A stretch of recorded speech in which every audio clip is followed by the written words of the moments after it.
There's something about being alone in nature that feels so honest. The trees don't ask anything of you, the wind doesn't judge.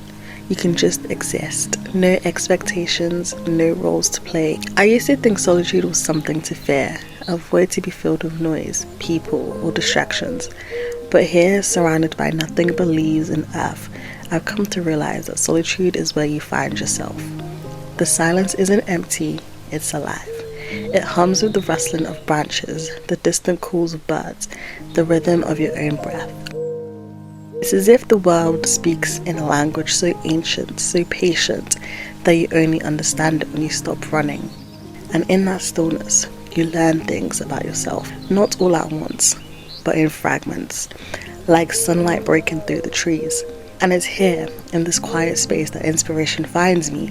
Solitude doesn't drain me, it restores me. It's where my mind feels the freest, where the noise in the world quiets, just enough for my thoughts to take shape. Being alone isn't a retreat from life, it's a way of recharging, of reconnecting with what really matters. Nature itself feels like an endless source of ideas and energy, showing me how life thrives in its simplest, most beautiful ways. The way the sunlight dances on the surface of a leaf, or how the wind carries the scent of rain, reminds me that beauty doesn't need to shout, it just is. And maybe, in my solitude, I can be that way too. Steady, rooted, yet constantly growing.